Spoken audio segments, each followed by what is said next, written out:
Post apagón y hoy con la triste noticia del fallecimiento del Papa Francisco.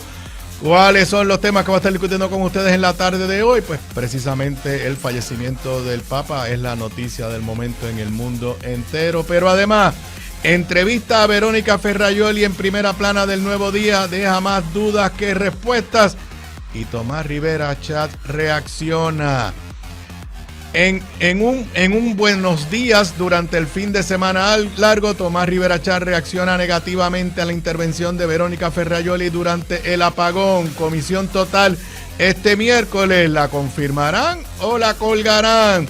No está claro el porqué del apagón y hablaremos de quienes no lucieron bien durante esta crisis y quienes lucieron regu y quienes lucieron bien. Se atrasa otra subasta de Genera como parte de las alternativas para resolver el problema de generación eléctrica. Pablo José Hernández Rivera dará mensaje especial hoy por diversos medios de comunicación, incluyendo obviamente Radio Isla 1320. Nuevo director de puertos ataca a la pasada administración del PNP. Pasado un año del asesinato de Ivette Joan Meléndez por el feminicida que no debió salir de la cárcel, no se ha cancelado el contrato de Physician Correctional, ni se ha presentado proyecto de ley alguno para enmendar la ley en controversia.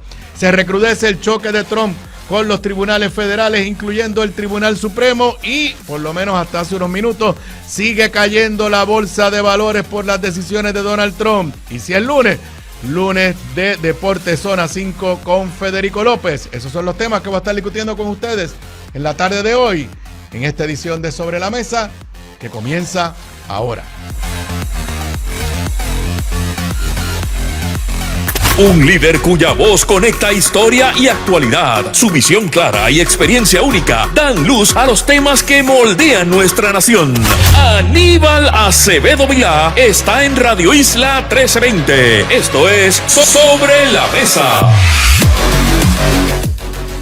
Bienvenidos, bienvenidas a esta edición de hoy. Para los que me estén escuchando en vivo a través de toda la cadena de Radio Isla 1320 o me estén viendo y escuchando en vivo a través de radioisla.tv, la aplicación móvil de esta emisora, la página de Facebook de esta emisora, la página de Facebook de este servidor, el canal de YouTube de este servidor. Son exactamente las 3:58 de la tarde de hoy, lunes 21 de abril del 2025. Antes de ir a los temas que quiero discutir con ustedes, muchos temas para hoy lunes, les recuerdo que el más reciente episodio de Análisis de la Z a la A con la licenciada Zoela Boy está disponible en nuestro canal de YouTube.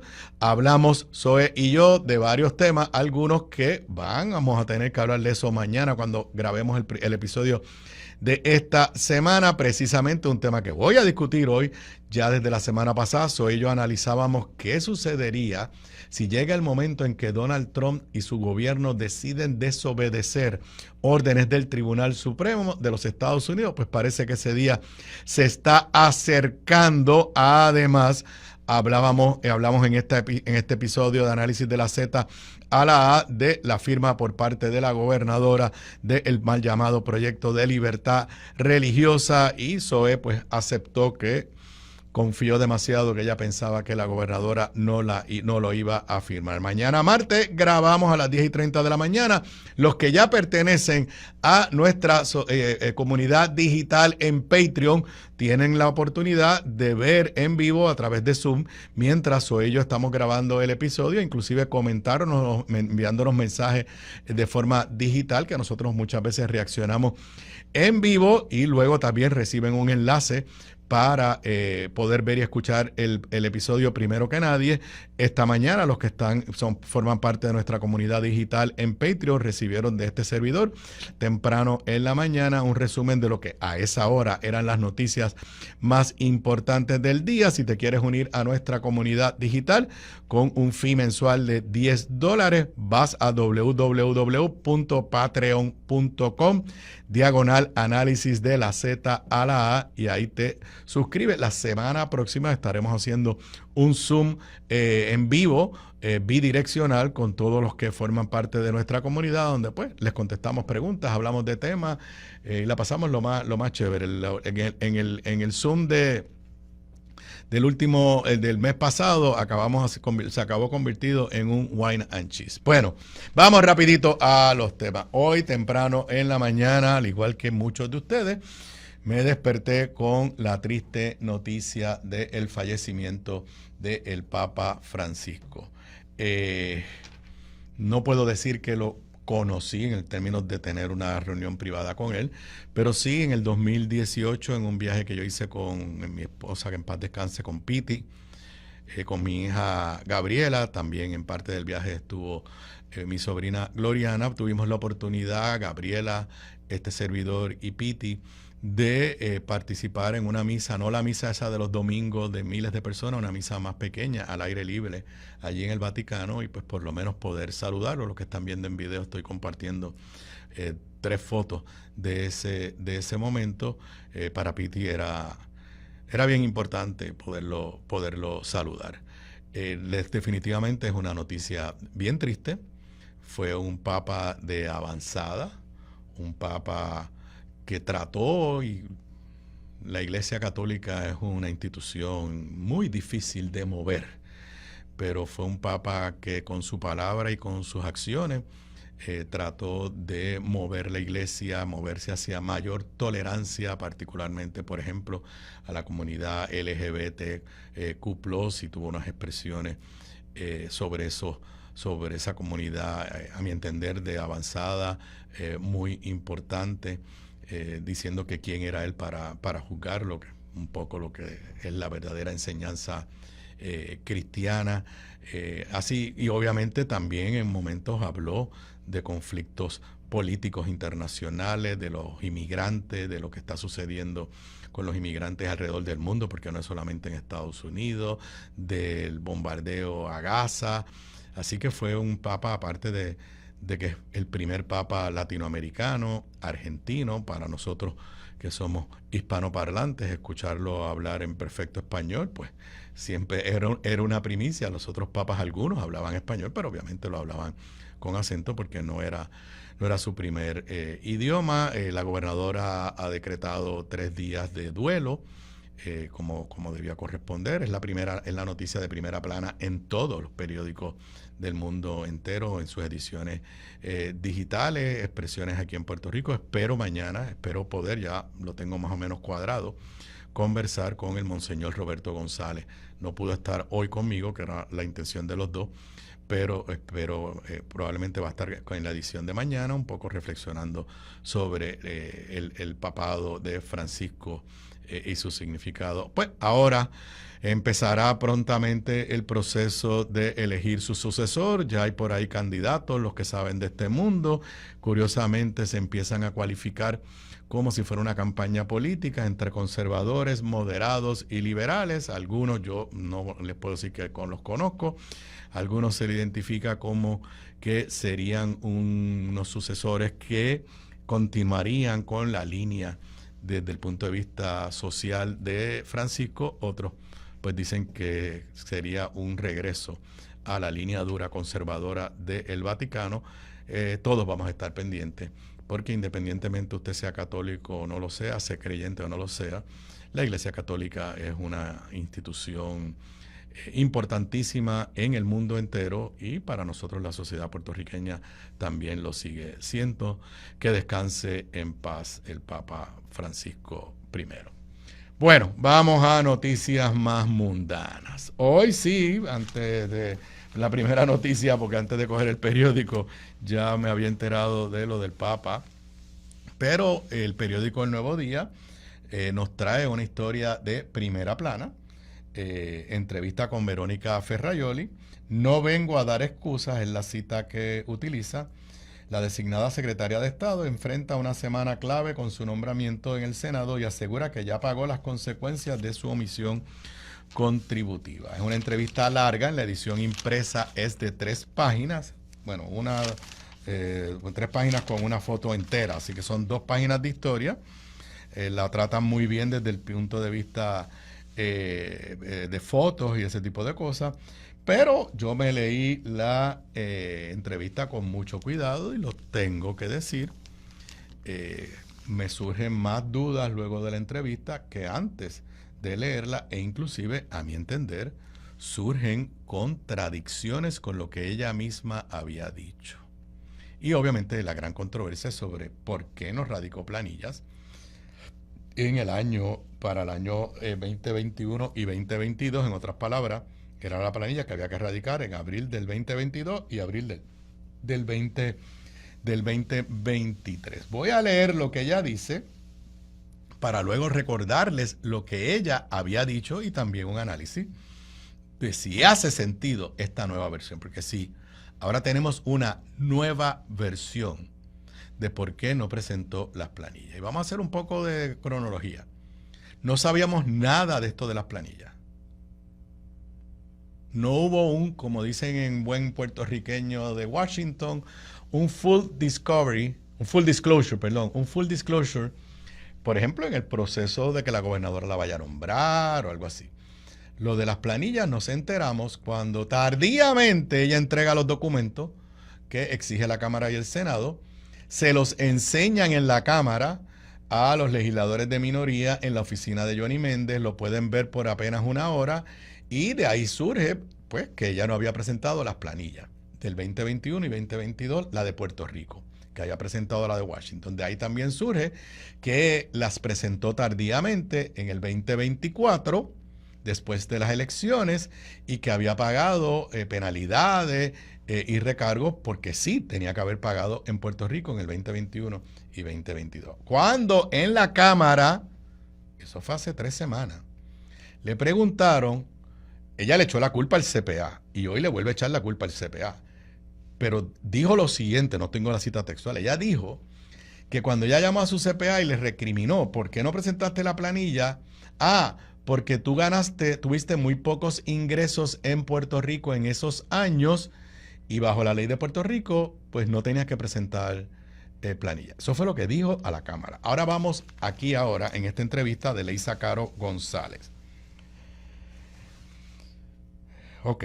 Fue en la vista pública cameral que surgió que Ferrajoli, quien también dirige la autoridad del Distrito de Centros de Convenciones, incumplió con la radicación de las planillas estatales correspondientes a los años contributivos 2021 y 2022 mientras trabajaba en Washington, D.C. para la oficina de la entonces comisionada residente y hoy gobernadora.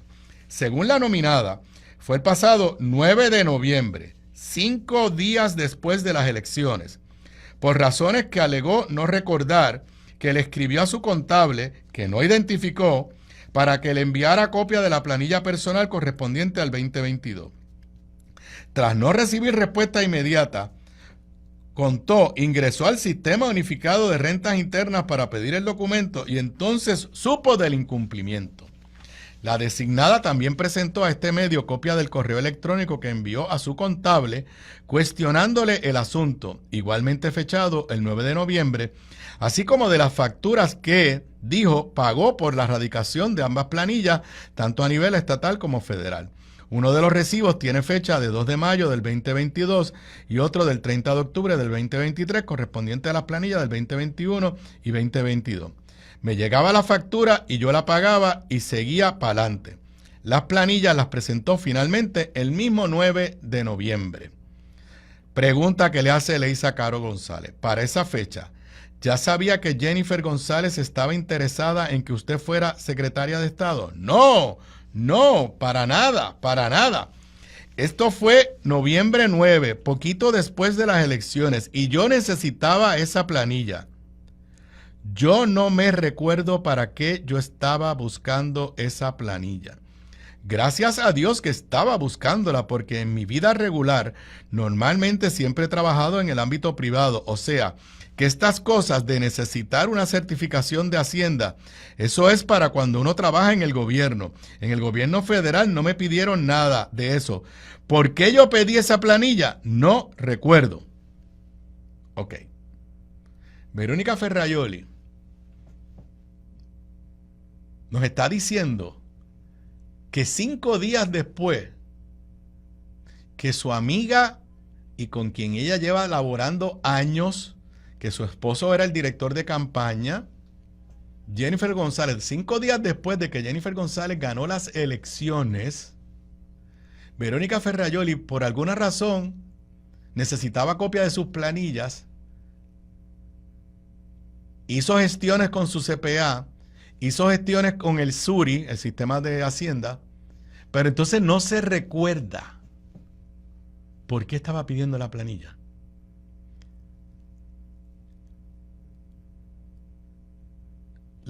¿Es creíble eso?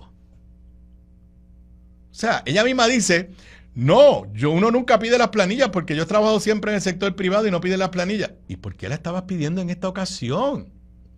Sí, o sea, en medio de la euforia, en medio de la celebración, en medio de que ella sabe, porque ella dice que no sabía que le iban a nombrar al gobierno, ok, pero ella sabe que iba a ser del comité de transición, que como cuestión de hecho se anunció 2 o 3 días después de ese 9 de noviembre. Entonces, si no era porque ella sabía o sospechaba o se le imaginaba que la gobernadora le iba a ofrecer un puesto de gabinete, que ella no recuerde por qué fue a buscar la planilla. Por amor a Dios, repito, 5 días después del gran triunfo del PNP y de Jennifer González. Vuelvo a la entrevista. ¿Qué le dijo el contable cuando le cuestionó por qué no le informó sobre las planillas? Contestación de Verónica Ferrajoli. ¿Por qué no me informaste? Eso no me pudo decir, no hay explicación para eso. La explicación que me dio fue por el problema que había al Congreso emitir 2 W2, una federal y una estatal. Aquí en Puerto Rico aparecía como que tenía que pagar contribuciones también. Estaba pagando contribuciones en los 2 lugares sobre los mismos ingresos. Y eso es lo que se llama doble tributación. Y eso está incorrecto porque yo recibí el dinero una vez y estaba pagando por el mismo dinero 2 veces. Simplemente no se radicó las planillas esperando por ver cómo se podía corregir el asunto. Primero, esto es una versión totalmente diferente a la que dijo hace 3 semanas en la Cámara. Periodistas busquen. En la Cámara dijo que su CPA, cuando ya lo llamó en noviembre, le dijo, yo no te radiqué las planillas porque tú tenías bien poquitos ingresos en Puerto Rico que no pasaban el límite que exige la ley y yo entendí que no tenías que radicar planillas. Ahora, esa no es la versión. Pero desde el punto de vista legal, lo que dice es un disparate. Pues claro que tú recibes una W2 para lo federal y una W2 para lo estatal y en ellas aparecen todos los ingresos, como tiene que ser. Y usted radica la planilla de Puerto Rico, le paga a Puerto Rico y cuando llena la planilla federal y hace el cálculo, le dan un crédito por lo que le pagó a Puerto Rico. Eso lo hice yo como comisionado residente, eso lo hicieron mis empleados cuando yo era comisionado residente y eso lo tiene que haber hecho ella en los otros años que rindió la planilla federal y estatal. Digo, a eso añádanle que el secretario de Asuntos Públicos la semana pasada dijo aquí por la mañana, esta mañana no lo escuché, así que no sé si aclaró, que ella también había radicado la de Virginia. También eso se debe aclarar. Así que, 1, cambia la versión y 2, da una excusa que no hace ningún sentido. Ningún sentido. Ella tenía que reportar el ingreso federal en las 2 planillas, claro que sí. Y cogía un crédito en la segunda planilla por lo que pagó a la primera jurisdicción. Tan sencillo como eso. Entonces ahora dice que ella le pagó al contable por hacer las 2 planillas, pero entonces nunca se dio cuenta. Su contable cobró por la radicación de las planillas, debió haber cobrado. Si no la había radicado, no debió haber cobrado por ese servicio, correcto. Y en este caso, ¿le dieron alguna explicación? No. Así que me cuesta trabajo entender toda esta situación. Por otro lado, de la historia del Nuevo Día, tampoco estoy claro si ya entregó el informe de ética que se le exige a los nuevos funcionarios gubernamentales. El informe de ética que ella pidió prórroga, su esposo pidió prórroga y la gobernadora pidió prórroga. Voy a esa parte en la historia. Dice la nota del Nuevo Día, Ferrajoli, sin embargo, no ha cumplido aún con la entrega del informe financiero que la OEG exige a los funcionarios de la rama ejecutiva y legislativa. Solicitó una prórroga hasta el 2 de mayo. Repito, no ha cumplido aún. O sea, la periodista entiende, y la información que tenía hasta ayer cuando hace la entrevista, es que ella no había presentado el informe de ética. Pero entonces cuando vas a la última contestación que ella da sobre si cree que Tommy la va a confirmar o no la va a confirmar, cuando vas a esa, entonces ella usa un lenguaje que a mí me dio la sensación de que entonces sí la presentó. Dice en el último párrafo, le preguntan, el presidente del Senado, Tomás Rivera Chatz, ha dicho que no aceptará versiones chuecas. Contesta ella, la verdad es una. No sabía que esto estaba ocurriendo porque a mí me cobraron por estos servicios que no se dieron. Aquí están el certificado de erradicación de planilla, el certificado de que no le debo un centavo a Hacienda y el certificado de erradicación de mi informe de ética, que es lo que tenía que erradicar antes de ser confirmada. No vengo a dar excusas porque no hay excusas. Eso fue lo que pasó, ahí está la verdad y aquí estoy yo. Repito, ella le dice, y el certificado de erradicación de mi informe de ética. Así que yo no sé si es que la periodista no se dio cuenta que en esta contestación le estaba diciendo que erradicó el informe de ética, o si es que ella lo que está diciendo que le presentó al Senado la solicitud de prórroga del informe de ética. A mí esta entrevista me dio más dudas que aclararme preguntas. Pero tempranito en la mañana, Tomás Rivera Chatz, y puedes poner ahí el post de Tomás Rivera Chatz. Tomás Rivera Chatz publicó un cortito de esos Buenos Días Puerto Rico que nos tiene acostumbrados. Buenos días Puerto Rico. Luego de la primera plana de hoy en, entre comillas y en minúscula, El Nuevo Día, cierra las comillas, y los detalles, si puedes poner el post de Tomás, y los detalles de la, entre comillas, entrevista, la inmensa mayoría de los puertorriqueños, entre ellos algunos senadores, no tienen dudas ni preguntas. Esto entre signos de interrogación. No, el de Tomás Rivera Chatz es el próximo.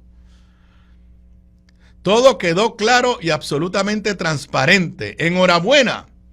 ¿Por qué no lo hicieron antes? Al momento de votar, tendremos a mano el reportaje de hoy, entre comillas. Mejor abogado que GFR, que es el nombre corporativo del Grupo Ferrer Ángel, los dueños del Nuevo Día. Imposible. En el PNP la credibilidad de ese medio es imbatible y lo acompaña con la primera plana del periódico El Nuevo Día. Obviamente Tomás está siendo cínico. Todo el mundo sabe que Tomás tiene una riña histórica, no de ahora, con el periódico El Nuevo Día. Y se ha burlado de ellos y los ha criticado y los ha insultado. Por eso le pone entre comillas en El Nuevo Día en minúscula, por eso le pone entre comillas entrevista, dando a entender que más que una entrevista para él, no estoy diciendo porque yo creo que la periodista hizo las preguntas, que más que una entrevista era un trabajo de relaciones públicas y el reportaje de hoy que lo van a tener en mano todos los senadores. Así que Tommy está siendo cínico, número uno. No entra en el análisis que yo hice de que sus contestaciones no aclaran dudas, es más, crean nuevas dudas. Pero me parece que el estratega que decidió utilizar como vehículo a El Nuevo Día para en su semana crucial, de alguna forma tratar de reivindicar la imagen de Verónica Ferrajoli y contestar las preguntas antes que fueran al Senado, me parece que número uno, utilizar El Nuevo Día, pues cometieron un error y no es culpa del Nuevo Día, es que Tomás odia El Nuevo Día. Tomás y Luis Dávila Colón y otros de esa ala dura del PNP, y se burlan de toda la prensa en general, pero con El Nuevo Día han sido específicos.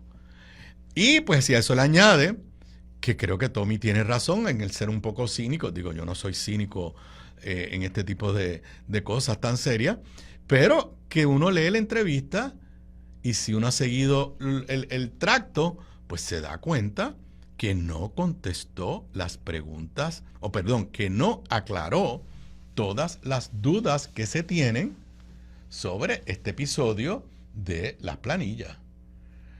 Así que la comisión total es el miércoles. Nos habían dicho que por la mañana va el secretario de Hacienda, que ya recordarán que Tommy le tiró un buenos días porque él dijo lo que es la ley, que él no puede contestar nada sobre las planillas de Verónica Ferrajoli.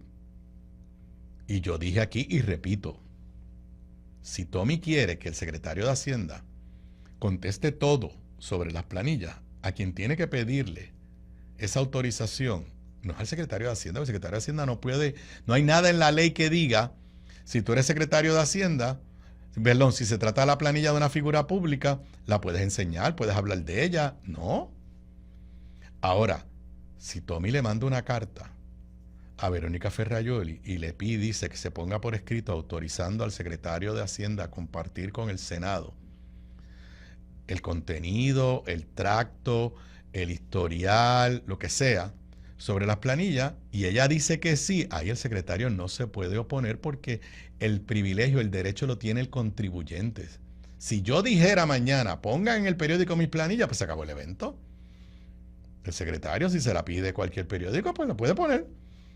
Porque soy yo el contribuyente, el que tengo ese derecho a que no se hagan públicas mis planillas. Como cuestión de hecho, todos los candidatos políticos le entregamos nuestras planillas a la Comisión Estatal de Elecciones porque la ley de Puerto Rico lo exige.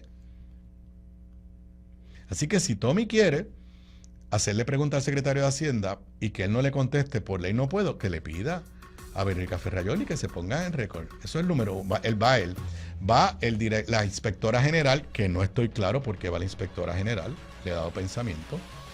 Va el director de ética, obviamente el director de ética va a ir a hablar de las opiniones que le pidió Verónica Ferrajoli y Francisco Domenech. Alegadamente van 2 CPA. Eso es el miércoles en la mañana. El miércoles en la tarde va la secretaria. ¿La confirmará o no la confirmará? De eso y otro Buenos Días Puerto Rico del fin de semana hablo cuando regresemos luego de la pausa. La clave para la buena cocina, además de los ingredientes y recetas, está en la calidad de los productos en los que cocinas. Por eso te recomiendo mi línea Giovanna Heike Cookware Collection, con acabado en cerámica, mangos ergonómicos y 4 milímetros de espesor para mejor conducción de calor. Lo distribuye North Caribe Imports y su marca Caribe, donde además encuentras utensilios de cocina y limpieza para tu hogar. Ahora cuida tu jardín con Caribe Garden. Caribe, calidad, experiencia y el mejor precio. Pídelos en tu supermercado más cercano. Simplifica tu vida con Caribe. Distribuye North Caribe Imports, la empresa puertorriqueña con más de 50 años sirviéndote a ti. Bocados Divino, el lugar perfecto para almuerzo o cena. Menú internacional, especializados en los mejores guisos, cabrito al vino, rabo encendido y el mejor osobuco que puedes encontrar. Mariscos frescos del país, langosta de nuestras costas, amplia carta de vinos y jugos naturales, con la mejor localización, seguridad y amplio estacionamiento gratis. Bocados Divino, en el edificio del Colegio de Abogados en Miramar. Para reservaciones, llamar al 787-238-1530. Gramas Lindas, gramas, plantas, palmas y todo para tu jardín. En Dorado, 796-1386, 796-1386. Gramas Lindas, excelente calidad y servicio insuperable. 796-1386. Aquí de regreso a Sobre la Mesa. Para los que me estén sintonizando en vivo, son las 4:26 de la tarde de hoy, lunes 21 de abril del 2025. Bueno, continuando con Tomás Rivera Chat, continuando con Verónica Ferrajoli y un poco en transición para hablar del santo apagón del miércoles santo. Yo estaba en vivo con ustedes el miércoles de 4 a 6 de la tarde, cuando se dio la primera conferencia de prensa en aquella ocasión de la gobernadora interina, Verónica Ferrajoli. Muchos de ustedes la escucharon en vivo, la vieron en vivo, vieron las repeticiones. Ahorita voy un poco también más adelante a hablar ya más allá del tema de Verónica Ferrajoli.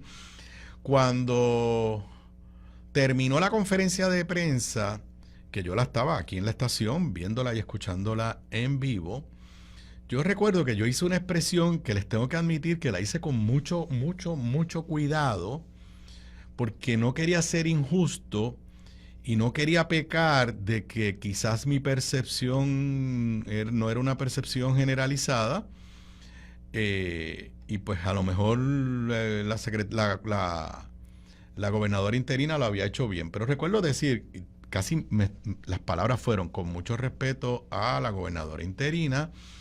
No creo que lució bien, lució confusa, lució nerviosa. En un momento dijo que la gobernadora supuestamente estaba de vacaciones, cuando la gobernadora estaba de vacaciones. Así que la realidad es que después que salgo del programa de radio, pues empiezo a ver en las redes sociales y comentarios de gente, y sí, el consenso generalizado fue que no lució bien.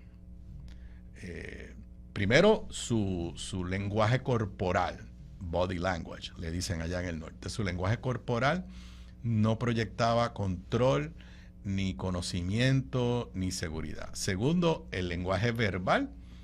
En un momento dijo, ahora estoy parafraseando, pero casi dijo, nosotros estamos preparados y no hay ninguna emergencia. Pues claro que había una emergencia, el país entero estaba sin luz. Lo que ella trató de decir es, estamos preparando para esta emergencia y tenemos los generadores que hacen falta y tenemos... Pero el juego de palabras, y entonces cuando dijo eso de que la gobernadora que supuestamente está de vacaciones, ¿cómo que supuestamente está de vacaciones? Estaba de vacaciones y usted era gobernadora interina por eso. La situación es tal que cuando comienza la conferencia de prensa, que empezó, se pautó para las 4 de la tarde y empezó más o menos a las 4 de la tarde. Ella comienza diciendo que la gobernadora está de vacaciones. La conferencia de prensa dura, con las preguntas y respuestas de la prensa, yo creo que duró como 1 hora. Y cuando termina, informa que la gobernadora viene para Puerto Rico. ¿Qué quiere decir esto? Ahora hablo por experiencia. Que cuando comienza la conferencia de prensa, la gobernadora, que de seguro estaba en comunicación con ella, vía celular, vía mensajes de texto, donde sea que estuviera la gobernadora, me imagino que estaba bien cerca de Puerto Rico, en el Caribe o en República, o sea, en el Caribe, porque llegó esa misma noche, y si hubiera estado en Estados Unidos le tomaba un vuelo por lo menos 3 horas. Así que creo que estaba en el Caribe. A mí me tiene sin cuidado dónde estaba. El punto es que cuando abre la conferencia de prensa, la gobernadora ha decidido, o sea, todavía no ha decidido regresar. Cuando se está terminando la conferencia de prensa, la gobernadora en algún momento le tiene que haber mandado un mensaje, decirle, me voy a montar un avión y regreso esta tarde, esta noche. Mi hipótesis, que la gobernadora escuchó la conferencia de prensa también. La vio por video, porque con la magia del internet, tú la puedes ver en tu celular, en tu tableta, en cualquier lugar del mundo. Y la gobernadora llegó a la misma conclusión que llegué yo. Que Verónica Ferrajoli no demostró que podía manejar esta crisis y que otros secretarios de gabinete tampoco lucieron muy bien, pero a eso voy ya mismo. A lo que voy, porque ahora estamos todavía en el tema de Verónica Ferrajoli y la vista a la comisión total de este miércoles. Pues Tomás Rivera Chat puso un Buenos Días Puerto Rico para elogiar a la gobernadora, pero señoras y señores, fue otro cantazo a Verónica Ferrajoli. Si lo puedes poner, lo tienes ahí. Buenos días. Buenos días. Muy bien por nuestra gobernadora de regresar y enfrentar la inaceptable situación eléctrica en la isla. Bravo, gobernadora, hay compromiso. Que la gente esté cansada de excusas y de esperar por el sistema eléctrico que funcione, sí. Que se tiene que cumplir sin excusas y con prontitud, sí. Que la oposición política y la prensa populista, izquierdosa, corrupta y payolera están politiqueando con el tema y agitando los ánimos, seguro que sí. Y aquí viene el cantazo. Que mi gobernadora tiene que reflexionar sobre los interinatos en su ausencia. También, la función de gobierno no puede apagarse ni por vacaciones ni por absolutamente nada. Puerto Rico y la gobernadora necesitan y merecen el mejor equipo. Punto. Señores, lo más importante de un secretario o secretaria de Estado, especialmente en el proceso de confirmación para el Senado, es lo único que tú te tienes que convencer. A ti te puede caer bien mal la persona, pero lo único que tú te tienes que convencer es que si ocurriera algo inesperado y esa persona termina siendo gobernador o gobernadora de Puerto Rico en propiedad, esa persona puede ser gobernador o gobernadora, tiene la capacidad. Y lo que está diciendo Tomás Rivera Chat en ese punto número 4 de este mensaje del viernes, esto fue el Jueves Santo, es que para él Verónica Ferrayoli se colgó en esa conferencia de prensa siendo gobernadora interina, y por eso dice que mi gobernadora tiene que reflexionar sobre los interinatos en su ausencia. También la función de gobierno no puede apagarse ni por vacaciones ni por absolutamente nada. Y el puntillazo final, Puerto Rico y la gobernadora necesitan y merecen el mejor equipo. ¿La confirmará o no la confirmará este miércoles? Digo, el rumor era que había comisión total y que ese mismo día lo iban a llevar a votación. No he escuchado que eso se haya repetido, pero la semana pasada lo leí en algunos de los medios digitales. Tommy ha utilizado el mecanismo de la comisión total para salvarle nominados a Jennifer González. Lo hizo con el secretario de Recursos Naturales, lo hizo con el secretario de Salud. Por ahí hay apuesta. Esta mañana los chicos de Puestos para la Mañana, Luis y Jonathan, apuestan a que la van a confirmar y que la vista del viernes es para justificar y decir que todo quedó aclarado. Yo hablé de este tema en El Poder del Pueblo en Tele 11 hace un rato. No sé, creo que Tommy ha sido demasiado consistente, insistente en las debilidades de este nombramiento. Ese tuit del Jueves Santo, no hay como tú arregles eso. O sea, la impresión que ella causó de que no tenía control de la crisis,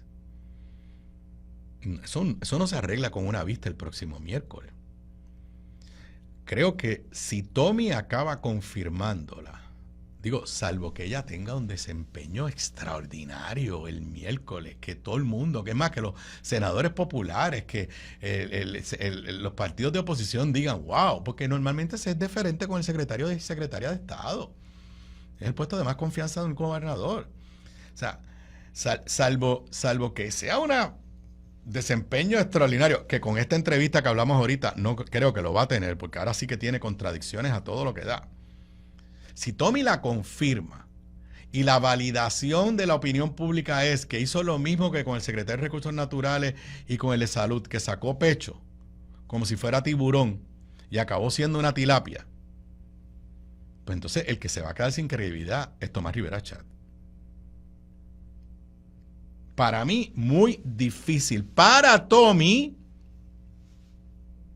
que ahora la confirme. Claro, puede hacer ese juego que hizo con Julia Kelleher, pero no creo que le va a quedar bien. O sea, con Víctor Ramos le votó a favor y después dijo, ay, yo no lo hubiera nombrado si la gobernadora me hubiera preguntado antes, yo no lo hubiera nombrado. Con Julia Kelleher le votó en contra, no le pidió a los legisladores del PNP que votaran con él, y después dijo, cuando pasó lo de Julia Kelleher, yo se los dije, yo se lo advertí, no me hicieron caso. A lo mejor él acaba votando en contra y deja que sus senadores la confirmen, pero me parece que confirmarla en esta circunstancia, luego de todos esos buenos días dedicados a ella y los buenos días dedicados a su esposo, porque Tommy dijo en una entrevista en una estación colega que para él las finanzas de Francisco Domenech son parte de la evaluación porque ellos están casados en sociedad de bienes gananciales. ¿Y saben qué? Tiene razón. Y más por el hecho de que los dos ahora son funcionarios públicos, los dos son las figuras más cercanas a la gobernadora y por ende son, cuando tú lo sumas, la pareja de Verónica y Francisco Domenech es más poderosa que la pareja de Jennifer y Jovín, porque Jovín no tiene ningún puesto. En este caso ellos tienen puestos poderosos. Así que veremos el próximo miércoles, a esta hora el miércoles, pues no sé si tendremos una señal más clara de por dónde anda la cosa. Ya a esta hora se habrá terminado la vista de la mañana con los jefes de agencia y los 2 CPA, y a esta hora probablemente esté en pleno apogeo la comparecencia de Verónica Ferraioli. Veremos. Nos vamos a la pausa. Cuando regresemos luego de la pausa, además del desempeño de Verónica Ferraioli en esa conferencia de prensa de miércoles santo, no está claro el porqué del apagón, y creo que algunos jefes de agencia quedaron también afectados por esa conferencia de prensa, y luego más tarde en la noche la propia gobernadora. Regreso luego de la pausa. Aquí de regreso a Sobre la Mesa, hoy lunes 21 de abril del 2025. Los que me estén escuchando, me estén viendo en vivo, son las 4:42 de la tarde. Bueno, hemos hablado indirectamente del apagón. A esta fecha todavía no está claro exactamente qué fue lo que pasó, porque todas las plantas de generación, las del gobierno en manos de Genera y las que están en manos privadas, dejaron de generar energía porque se fue la luz completamente. Sí, esto indica, lo dije el mismo miércoles cuando escuchamos la primera conferencia de prensa, luego la gobernadora en la noche lo confirmó, esto no fue un problema de Genera, esto fue un problema de Luma. Y pues eso nos lleva a que hay que reenfocarse. La gobernadora ha estado enfocada en el tema de la generación, pero seguimos teniendo un problema con transmisión y distribución, que es lo que está en manos de Luma. Bueno, la gobernadora, luego de las conferencias de prensa de por la tarde, evidentemente tuvo que regresar. Yo creo que hubo una diferencia del cielo a la tierra entre la conferencia de prensa presidida por Verónica Ferraioli y la conferencia de prensa presidida por la gobernadora a eso de las 9:30 de la noche. La gobernadora estaba molesta, y con razón. Hizo expresiones de que esto era totalmente inaceptable y levantó cuestionamientos, por ejemplo, de si ya en ese momento se entendía que había sido un problema con vegetación, y se habla de una línea de entre Manatí y Cambalache. La gobernadora levantó el cuestionamiento de ¿para qué están usando los helicópteros? Hizo referencia a que ellos tienen unos helicópteros que le había dejado la Autoridad de Energía Eléctrica. Así que hubo diríamos que hubo un cambio del cielo a la tierra. Sobre los helicópteros, ustedes recordarán que cuando Fiona, yo hice señalamiento en aquel momento en el podcast que yo hacía diariamente, que yo tenía información en aquel momento, no estoy diciendo que esa es la situación ahora, que Luma no tenía todos los permisos para los pilotos que podían volar en aquel momento, los helicópteros que podían hacer el trabajo que hacía falta en aquella emergencia. Yo no tengo ninguna información ahora sobre los helicópteros, pero me está curioso que la gobernadora en su conferencia de prensa aquella noche levantó el tema de los helicópteros, y hoy la Cámara ha pedido oficialmente la bitácora sobre los vuelos de los helicópteros. Leo de la edición digital de Metro. Tú no tienes esa nota mía, no te preocupes. Piden a Luma que haga pública bitácora de vuelos de sus helicópteros, incluyendo los vuelos realizados sobre la línea que provocó el apagón del miércoles santo. Dice la nota de Metro, una solicitud fue realizada desde la Cámara a la empresa Luma para que este mismo lunes haga pública la bitácora de todos los vuelos de su flota, incluyendo los realizados en la línea afectada el pasado miércoles.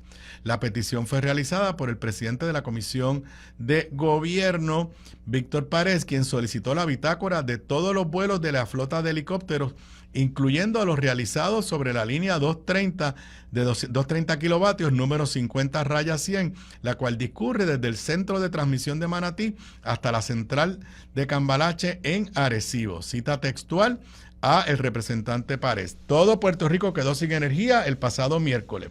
De acuerdo con el informe preliminar de Luma, encargado de la operación de la red de transmisión y distribución, el principal causante del mismo fue el toque de vegetación con la línea de 230 kilovatios entre Manatí y Arecibo. Se supone que toda línea de transmisión de 230 kilovatios sea inspeccionada regularmente desde el aire mediante helicópteros para precisamente determinar, entre otras cosas, si existe la vegetación cercana que pudiera tocar dicha línea.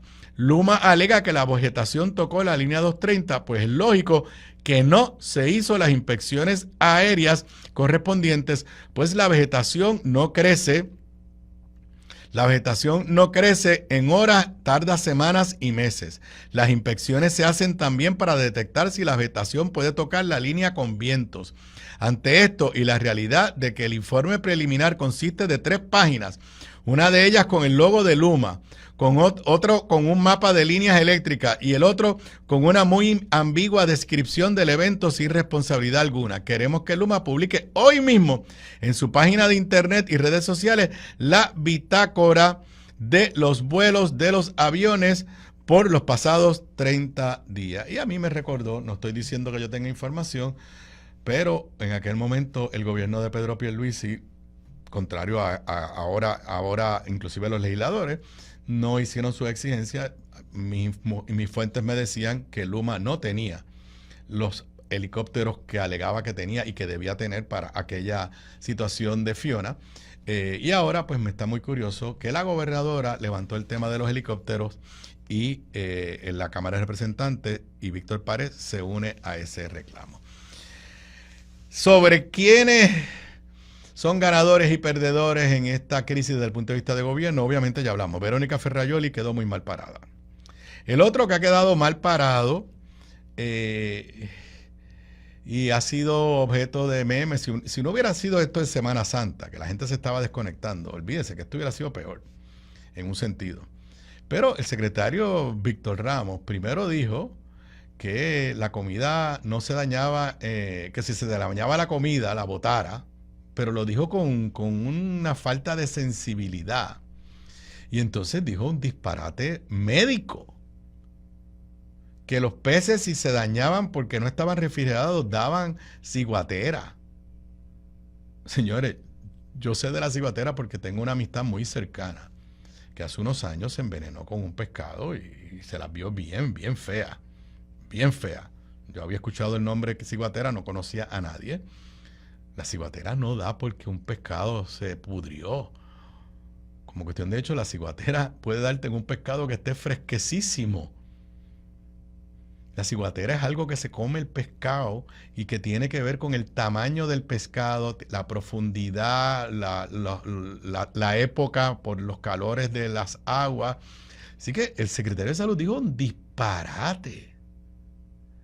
A eso después, yo creo que la gobernadora lució bastante bien desde el punto de vista de control enérgica, pero también usted tiene que tener cuidado cuando está en medio de una crisis con las sensibilidades. Cuando le preguntaron sobre la comida dañada, la gobernadora dijo, la comida no se daña en 24 horas. Y le sacaron inmediatamente recomendaciones del Federal Drug Administration y de expertos que sí, que hay un tipo de comida que si pasan 4 horas y no está refrigerada, usted la tiene que botar. Pero creo que la gobernadora no ganó nada aquí, pero por lo menos hizo lo correcto, canceló sus vacaciones, regresó a Puerto Rico, fue enérgica, demostró control. Y pues tuvo ese faux pas del tema de la comida. El que, evidente, para mí, la crisis demostró que la gobernadora está sin equipo de gobierno. Y vuelvo al tuit de Tommy, donde decía, y voy a volver a leerles el tuit, no lo tienes que poner en pantalla, pero donde Tommy decía, Puerto Rico y la gobernadora necesitan y merecen el mejor equipo. Punto. Creo que en medio de la crisis, quien único brilló fue Josué Colón, SAR de Energía, que demostraba pues que tenía control, que sabía de lo que estaba hablando. Y obviamente, pues sí, la luz volvió prácticamente en 24 horas, lo cual mucha gente está celebrando como que es la gran cosa. Bueno, pues, si se hubiera... O sea, aquí el punto es que aquí no hubo un huracán, aquí no hubo un terremoto, aquí no hubo una lluvia. O sea, la luz no se fue por causas inesperadas o de la naturaleza, como usted la quiera llamar. Y lo mismo nos pasó el 31 de diciembre. Y lo mismo pasó con el transformador que explotó. O sea, son cosas, y en eso la gobernadora lo dijo así mismo, que no debe suceder. Que en vez de 48 o 72 horas, la luz llegó en 24 horas, enhorabuena, pero la luz no se debió haber ido. Y camino al verano, el periódico El Nuevo Día nos tiene otra historia que a uno le genera preocupaciones, valga la redundancia. Genera PR niega retraso con unidades de resguardo, pese a tropiezo con licitador. Ustedes saben que hemos escuchado muchas estrategias para el verano y para después del verano, y hay que si los ¿cómo es que le llaman en inglés? Los backup, bueno, por aquí tengo ahorita el nombre en inglés, los picking units, y montones de cosas de las que llevamos desde el gobierno de Pierluisi hablando de esto. Voy a la nota de Manuel Guillama Capella. Pese a que Genera PR se vio obligada a reiniciar la licitación dirigida al reemplazo de la flota de generación de emergencia, al no poder pactar un contrato con el principal suplidor seleccionado en primera instancia, el portavoz de la empresa, Iván Báez, aseguró que no habrá otro retraso para el proyecto, que originalmente se esperaba que estuviera en servicio las nuevas unidades a finales de este año. Las unidades que se compraron, entonces había una compañía, yo no entiendo bien la nota, lo tengo que admitir, la redacción no es muy en orden. Lo que entiendo es que había una compañía, se la cancelaron, ahora le han dado el contrato a otra compañía, pero todavía ese contrato tiene que ser aprobado por la Junta de Control Fiscal y todavía faltan unos pasos. Esa nueva compañía es RG Engineering. Voy a la nota. Las unidades que se comprarán a RG Engineering mediante asignaciones federales podrán generar 268 megawatts, lo que representa 24 megawatts adicionales a la capacidad que tenían las 10 máquinas que Genera PR adjudicó a finales del 2024 a las empresas Wärtsilä North America y Siemens. O sea, el año pasado nos anunciaron Genera, no Pierluisi, que tenía ya este contrato, y ahora nos enteramos que ese contrato se cayó. En vez de 10 unidades van a ser 8, pero van a producir más energía, y eso la gobernadora lo celebró, dice la nota. Un detalle que la gobernadora celebró recientemente al enumerar las medidas tomadas para estabilizar el frágil sistema eléctrico. El aumento en capacidad, no obstante, llegó en respuesta a la imposibilidad de finiquitar un contrato con Wärtsilä, que originalmente iba a proveer 8 de las 10 unidades, de acuerdo con una moción que Genera PR presentó al negociado de energía el 2 de abril. El 17 de abril, el negociado dio su visto bueno a la modificación en la transacción, o sea, ahora no es a Wärtsilä, ahora es a RG Engineering. Dio su visto bueno a la modificación en la transacción, si bien censuró a Genera por no justificar en detalle los beneficios técnicos de la reconfiguración del proyecto de reemplazo de las llamadas picking units. Entonces, dice más adelante, Genera PR, sin embargo, ha recibido reprimendas del negociado, que le ha advertido que si las unidades de resguardo no están disponibles para junio de 2026, emitirá multas diarias contra el operador privado.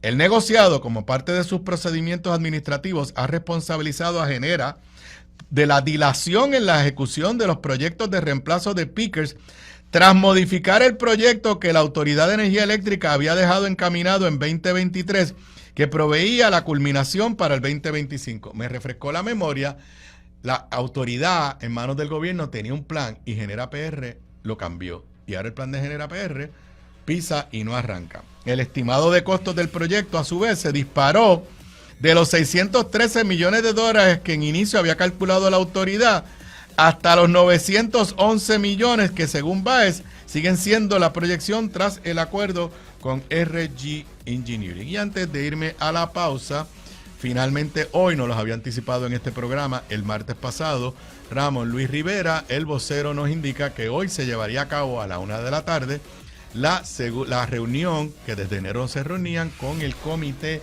de Energía, y en esta ocasión todo tiende a indicar que van a bregar con lo que la gobernadora no quería bregar, que es con el tema de Luma, aunque no lo llaman así.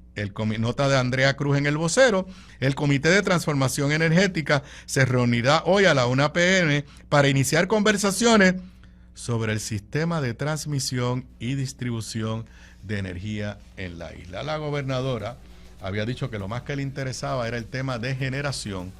Como dije yo el miércoles, este apagón y el del 31 de diciembre no tuvieron que ver con problemas de generación, tuvieron que ver con problemas de distribución y transmisión, y eso es lo que está en manos de Luma, y parece que la gobernadora se dio cuenta que hay que saber caminar y mascar chicle a la misma vez, que ella tiene que bregar con el problema de generación y tratar de evitar apagones por falta de generación en el verano, pero bregar con el gigantesco problema que se llama... Aquí de regreso a Sobre la Mesa, 5:01 de la tarde, para los que me estén escuchando, me estén viendo en vivo. Hoy lunes 21 de abril del 2025, inicio la segunda hora de esta edición de hoy de Sobre la Mesa. Bueno, en esta fiebre de hablar de los 100 días, nos enteramos por las redes sociales, puede subir ahí el post si es posible, que el comisionado residente Pablo José Hernández Rivera va a estar presentando, creo que ya la primera edición se difundió y creo que ya está en las redes sociales.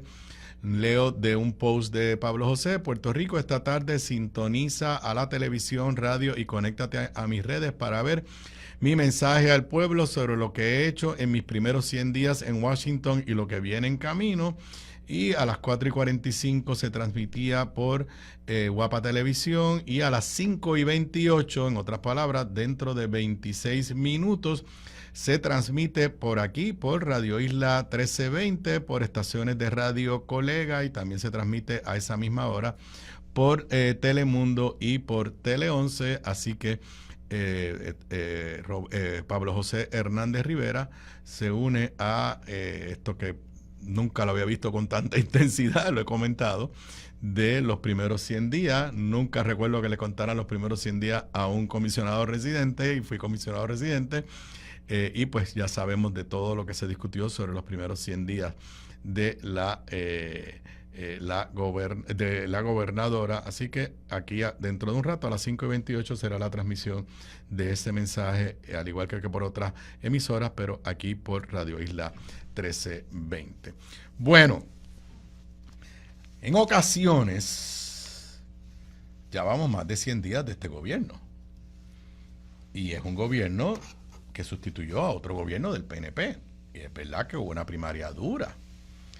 Durante el comité de transición recordaremos que parecía la transición de un gobierno de un partido a un gobierno de otro partido, y fueron expresiones durísimas que se hicieron en aquel proceso de transición contra funcionarios del gobierno saliente, contra el gobierno saliente. Luego, pues en algunas ocasiones ha bajado la intensidad, en algunas la propia gobernadora pues se ha encargado de subirle el tono. Pero hoy el periódico El Vocero nos tiene una historia de primera plana. Me parece que es legítimo que los nuevos secretarios, directores ejecutivos traten de conseguir entrevistas exclusivas, de que hablen de sus gestiones. La primera plana no me asustó desde el punto de vista político. Anticipa cirugía mayor en puertos.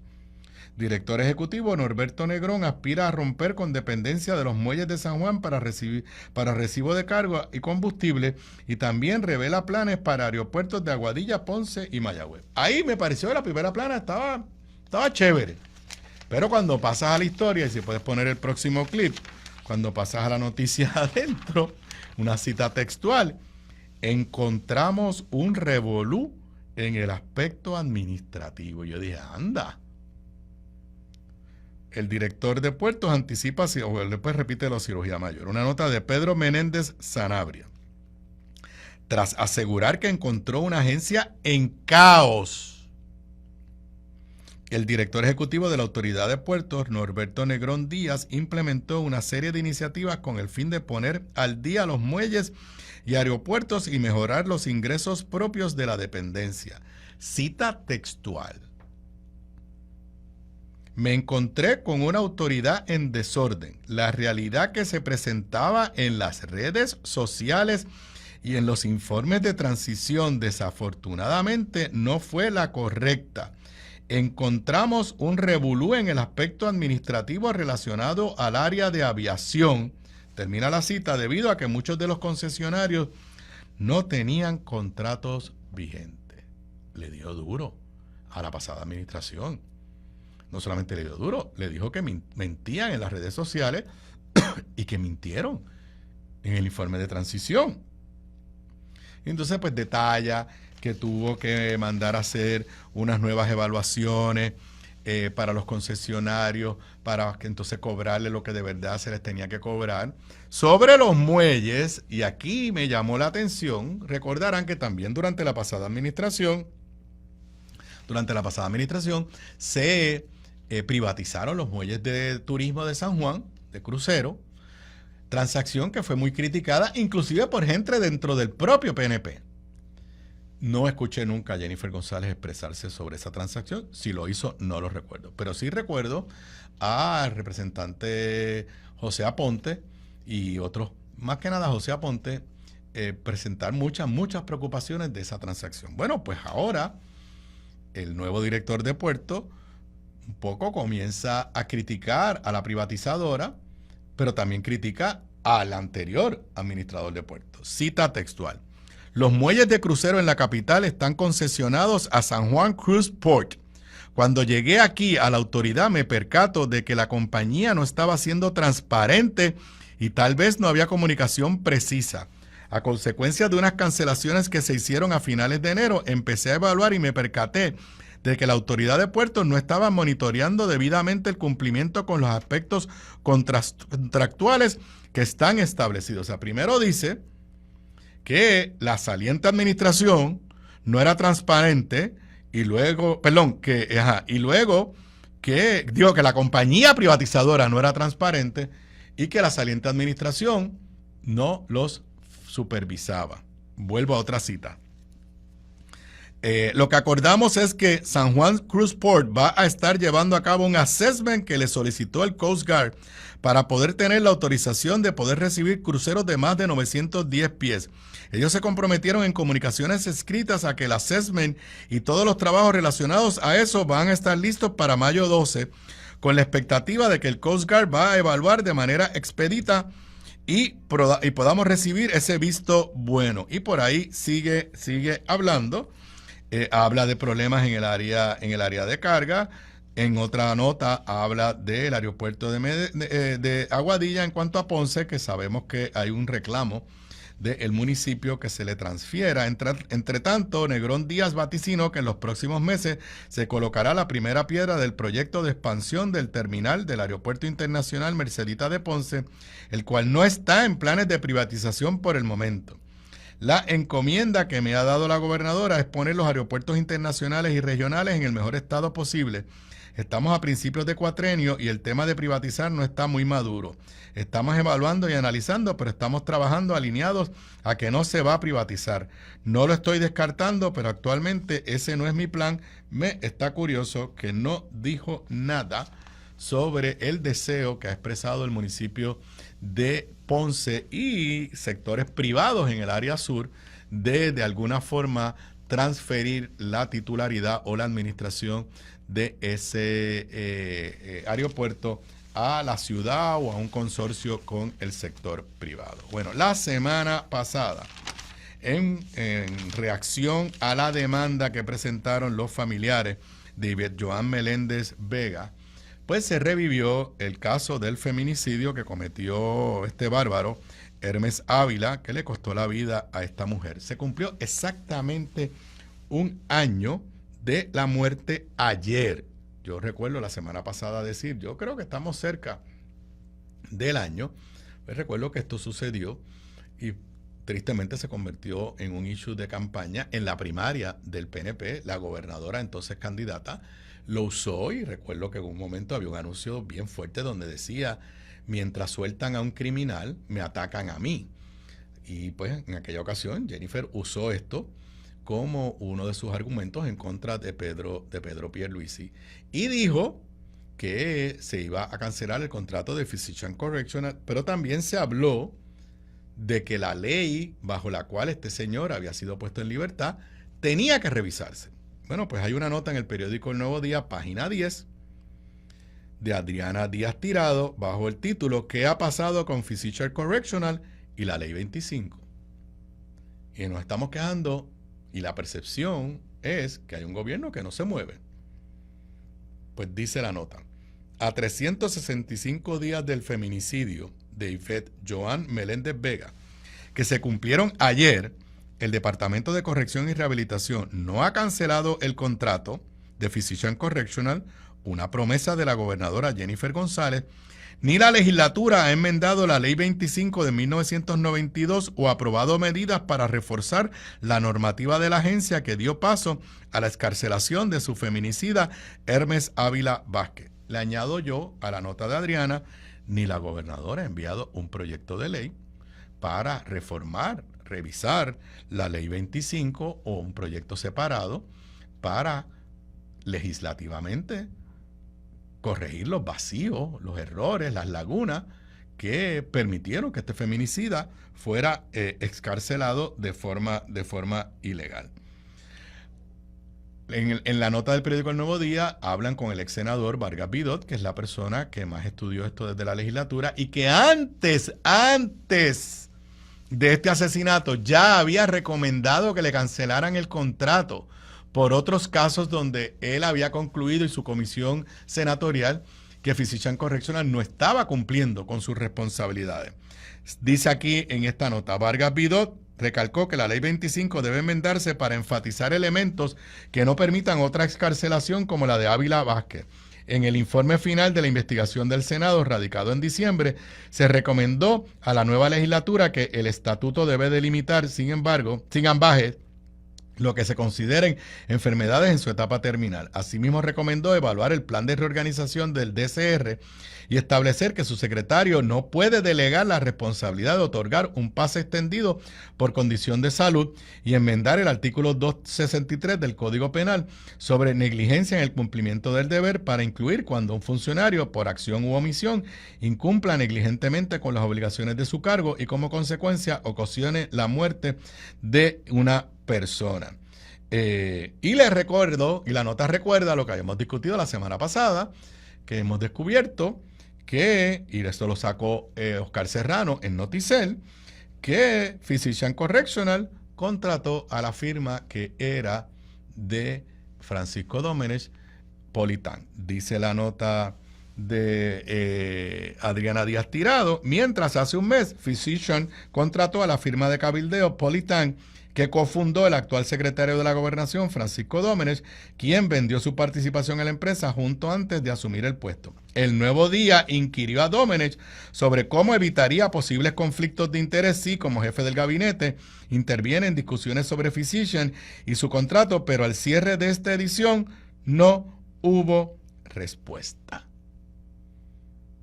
Lo más dramático es que a un año de la muerte de esta mujer, y luego de que se usó como campaña política, ni se le ha cancelado el contrato, ni tan siquiera se ha presentado legislación para asegurarnos que en el futuro una barbaridad como esta, desde el punto de vista gubernamental y del privatizador, no vuelva a suceder. Cosas veredes. Bueno, y en el escenario federal, todos los días hay que hablar de Donald Trump. Se recrudece el choque de Trump con los tribunales federales, incluyendo el Tribunal Federal. He hablado de esto durante toda la semana en el episodio de Análisis de la Z a la A con Zoe Lavoy. Le invito a que los busquen en nuestro canal de YouTube bajo ese nombre, Análisis de la Z a la A. También está en Spotify y Apple Podcasts. Anticipábamos esto que está empezando a suceder, que es que la administración de Trump se niegue a, de alguna forma, obedecer las órdenes de los tribunales, incluyendo del Tribunal Supremo de los Estados Unidos. En una movida extraña, de viernes para sábado, creo que como a las 2 de la mañana, el Tribunal Supremo emitió una orden 7-2 para ordenarle al gobierno de Donald Trump que detuviera otro vuelo de venezolanos que iban a sacar de Texas hacia El Salvador bajo la alegación de que son miembros de esta ganga, el tren de no me acuerdo cómo es que se llama, ni es lo importante. Porque es extraordinario, la American Civil Liberties Union presentó un recurso el viernes en la mañana porque tenían información de que a estos presos se los iban a montar en unos autobuses y les van a montar en un avión. Fueron al Tribunal de Distrito Federal pidiendo una orden para detener eso. El Tribunal de Distrito Federal no les dio la razón. Inmediatamente fueron al Tribunal de Apelaciones y al ver que el Tribunal de Apelaciones, Tren de Aragua, se llama la ganga, y mientras el Tribunal de Apelaciones no respondía, el American Civil Liberties Union hizo algo bien extraño en Estados Unidos, en los procesos judiciales, fueron directamente al Tribunal Supremo, y el Tribunal Supremo, a eso de las 2 de la mañana, emitió una orden, 7 votos a favor, 2 en contra, paralizando y ordenándole al gobierno de Donald Trump que no deportara a estos venezolanos. Recordarán que en una orden anterior sobre este mismo caso, aquí hay 2 casos que están bien calientes, el del salvadoreño, que todavía no lo han regresado, y el de los venezolanos que un juez de Washington, D.C. ordenó que se paralizara, que se paralizaran 3 aviones, y el gobierno de Donald Trump no les hizo caso. Ya esos están allá en Venezuela, y ese proceso, si hubo desacato o no hubo desacato, pues está por verse, igual que si hay desacato en esos que salieron primero. Pero ahora es un caso nuevo. Pero en aquel otro caso, el Tribunal Supremo decidió, aunque no ha entrado a analizar si la ley que está invocando Donald Trump de 1798 aplica o no aplica a esta circunstancia, pero dijo, por lo menos le tienes que dar debido proceso a estos presos, le debes notificar que vas a usar esa ley, le debes notificar que los vas a deportar y a encarcelar fuera de Estados Unidos, y le debes dar tiempo a que ellos puedan ir a un tribunal, porque, repito, no ha habido ningún ente imparcial que haya concluido que estas personas son criminales, que hayan sido convictos, que son parte de esta ganga. Eso es simplemente el gobierno federal, el gobierno de Donald Trump, pues, decidiéndolo unilateralmente. Eso no es en ningún sistema democrático y de valores de justicia se hace así.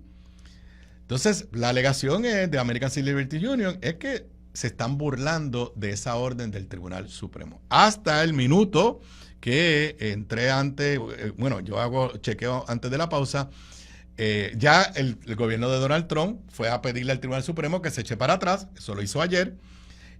La American Civil Liberties Union le está pidiendo al Tribunal Supremo que se meta ya a decidir si esta ley de 1798 aplica o no aplica. No ha habido decisión. En un asunto paralelo, y esto acaba de romper la noticia, la tengo aquí del New York Times, la Universidad de Harvard, sumamente orgulloso de haber hecho mi maestría en Derecho allí, no solamente, no se está quedando cruzada de brazos, sino que acaba de demandar al gobierno de Donald Trump por las acciones que ha tomado el gobierno de Donald Trump.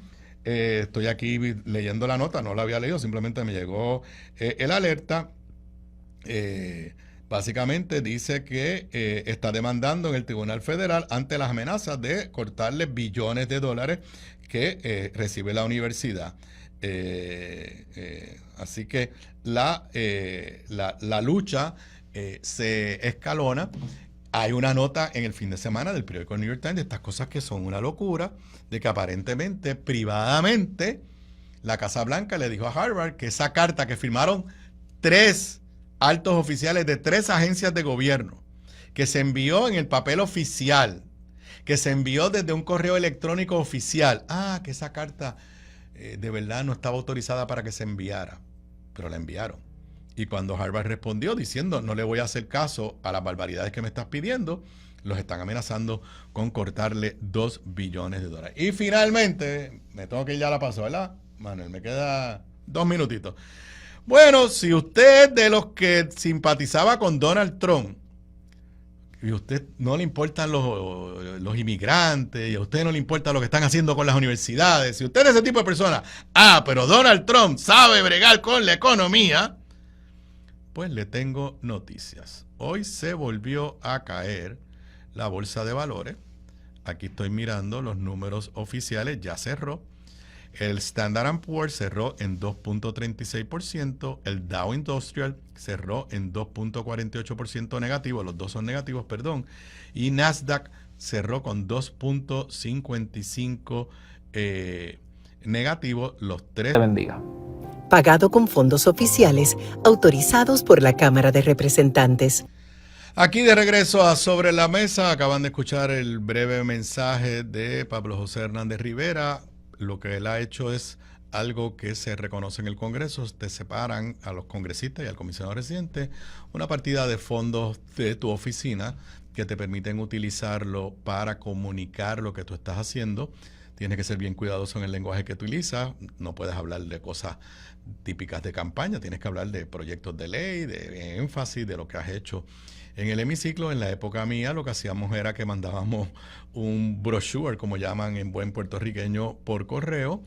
Recuerdo que Jennifer González, no sé si lo había hecho también los anteriores Pedro Pierluisi, incluían ese brochure en vez de enviarlo por correo, lo incluían en los periódicos de circulación general, y en los avances modernos, pues lo que ha hecho Pablo es incluirlo en un mensaje de radio, televisión y a través de las plataformas de redes sociales. Mi reacción va a ser ahora limitada. Mañana esperaré las reacciones de todo el mundo, pero básicamente lo que está es tratando de hacer unos contrastes entre él y la gobernadora, y de volver a repetir lo que son sus prioridades, que tengo que admitir que está siendo consistente con lo que fueron sus prioridades durante la campaña electoral, y anticipando lo que pues yo creo que todos sabemos, que a Puerto Rico y a Estados Unidos le vienen tiempos difíciles si la agenda de Donald Trump continúa avanzando como lo está haciendo hasta ahora. Y antes de irnos a deporte, les había dicho que hoy había reunión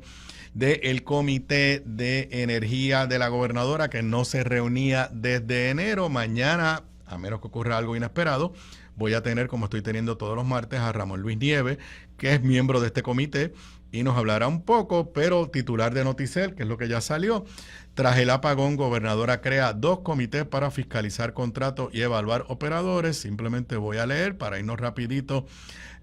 Cita textual: hoy se crearon 2 comités de trabajo en este comité de energía, uno para ayudar en la fiscalización del contrato existente. En este caso va a haber un comité ayudando en la fiscalización a los aficionados,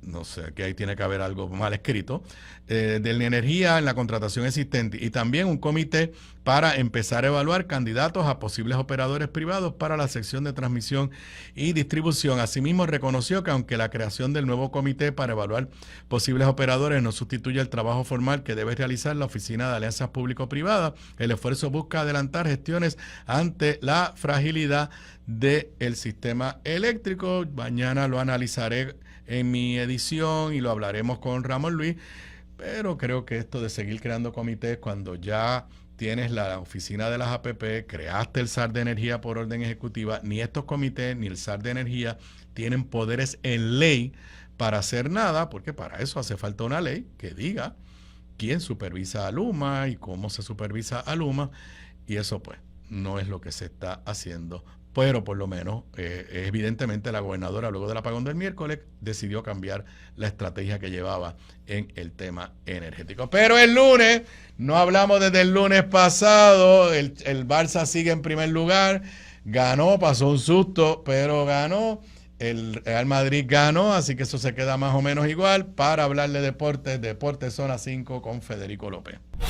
Aquí analizamos cada deporte jugada tras jugada. Ahora se sienta a la mesa el comentarista deportivo Federico López. Buena, Fede. Saludos, Aníbal, saludos a todos. Deportes Zona 5, tiempo extra. Extraído ustedes por Seguros Múltiples. Imagínate si no los tuviera.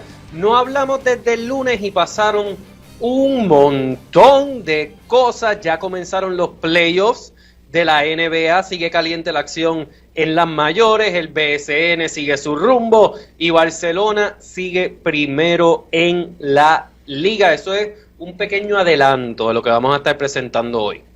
Pues hágale. Hágale, ¿con qué quieres empezar? Me adelanto un poquito, pero me imagino por dónde vamos. No, dale, por lo que tú quieras, esta sección es tuya. Hablamos, ya adelantaste un poquito tú también Bueno, sobre... sí, porque... Dale. ¿Perdón? No, que sí, claro que adelanté. Adelantaste un poquito, así que vamos a hablar de la histórica remontada. Digo, pero que espérate, del lunes para acá pasa una cosa en la Champions, esa la tienes que... Ah, ¿no la quieres decir tú? Bueno, pues ok, para los que no son muy fanáticos del fútbol en la Champions League, sí, porque yo lo comenté sin tú estar, porque lo tuve que comentar en la Champions League. El martes de la semana pasada, aunque perdió su juego, Barcelona pasó a las semifinales, eliminando a Dortmund. El Aston Villa, perdón, el PSG hizo lo mismo, aunque perdió el juego, pasó a la semifinal. Y al otro día... ¿Qué pasó al otro día? Al otro día, los que soñaban con las remontadas históricas del Real Madrid y que hay que prepararse para otra remontada, no solamente no hubo remontada, sino perdieron. ¿Qué perdieron? Segundo juego con el Arsenal y quedaron eliminados.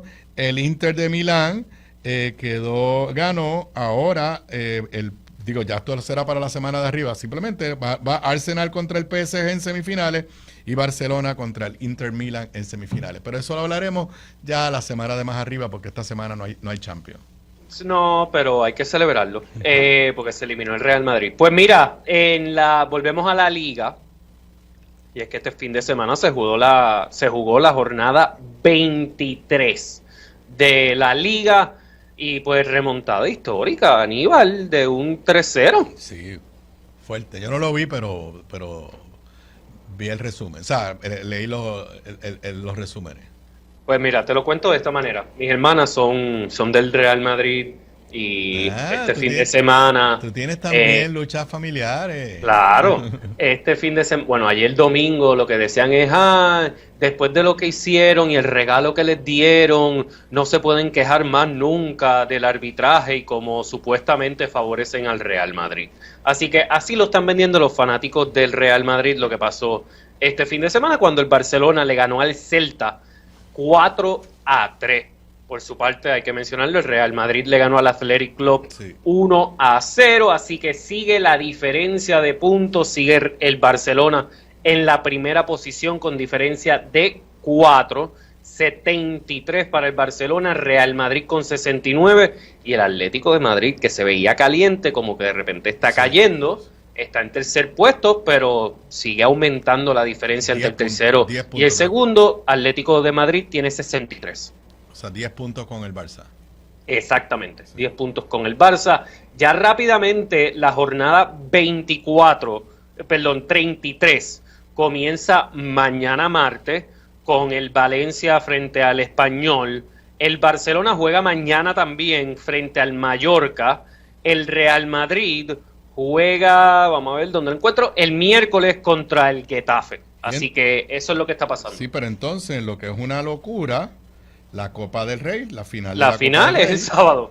Es el sábado, Barcelona contra el Real Madrid. O sea que la verdad que 3 juegos en la misma, casi en la misma semana. Es un calendario de locura. O sea, sí, los jugadores jugaron este fin de semana, juegan un juego a mitad de semana, y en el caso de Barcelona y Real Madrid, por haber llegado a la final de la Copa, vuelven a jugar el sábado, y en el caso del Barcelona, por estar en las semifinales, juega entonces en la semifinal de la Champions inmediatamente después. O sea, es fuerte. Exacto. Es fuerte. Pero así, fuerte. Y así de chavos hacen. Exactamente, que eso es lo importante. Mira, ya son creo que tenemos minutitos, ¿verdad? No, vamos a la pausa. Vamos a la pausa. Okay. Dale. Aquí de regreso a Sobre la Mesa, el lunes de Deportes Zona 5, tiempo extra. Y hay alguien por ahí protestando y... Sí, me escribió a mí también. Está bien, pero ahorita lo complacemos. Sí, ya le dije que vamos ya mismo con eso. Sí, pero tenemos información de última hora del baloncesto superior nacional, información que publica la Guerra del BSN. Primero, en los últimos días se había multado y suspendido al jugador Derek Williams de los Mets de Guaynabo tras parece dijeron altercado con los árbitros, en el último juego de Guaynabo. Pues ahora el BCN reconsideró y removió la suspensión de 2 juegos de suspensión al delantero tras el director de torneo analizar un escrito de los Mets de Guaynabo. El canastero podrá jugar esta noche, pero se mantiene la multa de $2,500 por altercado verbal con los árbitros del encuentro. ¿Ok? Seguimos. Vamos con la otra noticia que acaba de salir. El director de torneo del Baloncesto Superior Nacional, Homero González, concluyó que el asistente técnico de los Atléticos de San Germán, Bobby Porrata, no violó el reglamento del Baloncesto Superior Nacional tras analizar sus expresiones durante la transmisión televisiva.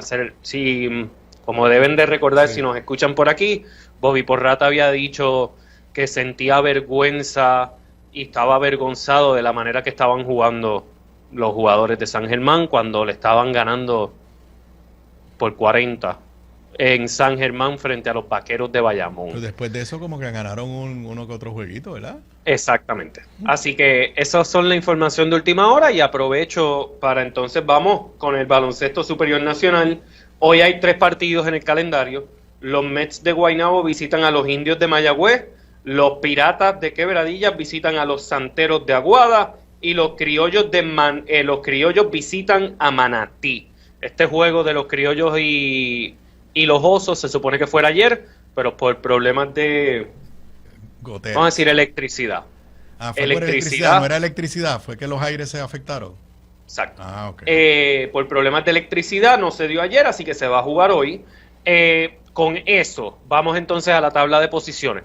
En la conferencia A, la conferencia que nosotros llamamos el área metro, los Vaqueros de Bayamón dominando 11-2, los Cangrejeros segunda posición 7-4, los Gigantes de Carolina, que habían ganado varias corridas, sufrieron derrota 6-4, con 6-4 récord. Los Criollos de Caguas, que llevan 4 victorias consecutivas, ahora están en la cuarta posición con 5-6. Los Mets de Guaynabo llevan 4 derrotas consecutivas, ahora están en la quinta posición con 5-6. Y los Osos de Manatí llevan 5 derrotas consecutivas para 2-6.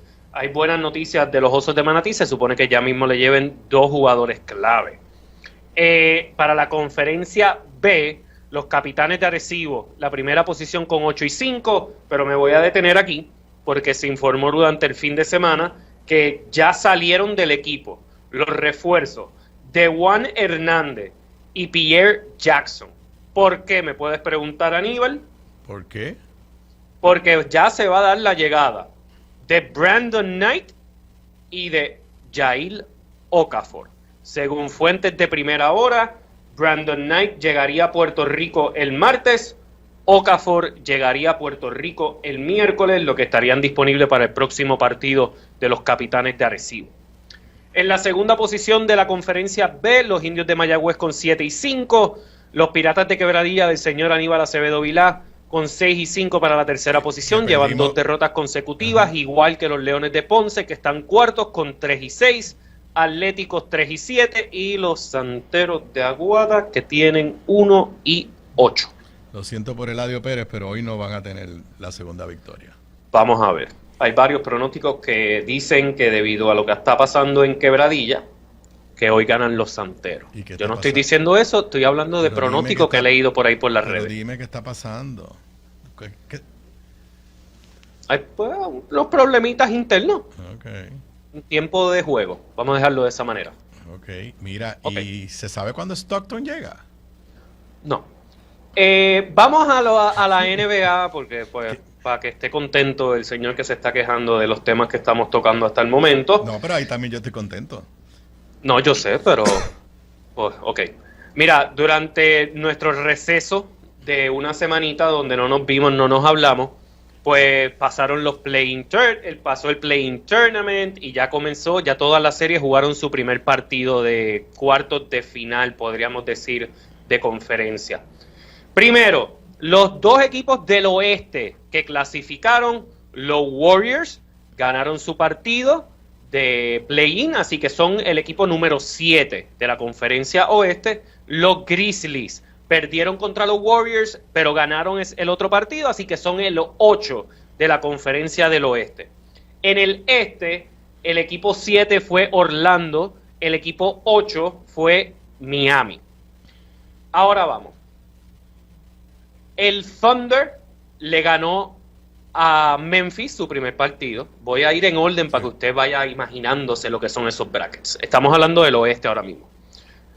Oklahoma City, el equipo número 1, le ganó al número 8 en su primer partido. Los Nuggets sufrieron, pero le ganaron a los Clippers en el primer partido. Los Timberwolves sacaron de la cancha a los Lakers de Los Ángeles en el primer partido para llevarse una gran victoria donde roban, me atrevo a decir yo, la ventaja de local, podríamos decirlo de esa manera.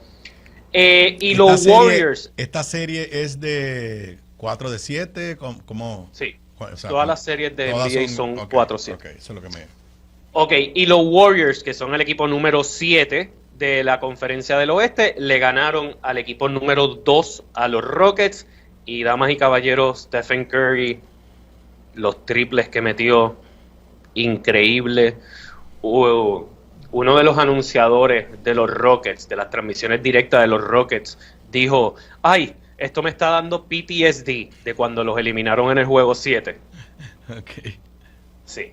Bueno, y en el este, los Cavaliers le ganaron a los Heat, los Pacers le ganaron a los Bucks, los Knicks de Nueva York, del señor Luis Vega Ramos, le ganaron a los Detroit Pistons, y los Celtics le ganaron a los Magic. Así que muy nivelada la cosa. Hoy los Pistons visitan a los Knicks y los Clippers visitan a los Nuggets. Esos son los partidos en la jornada de hoy.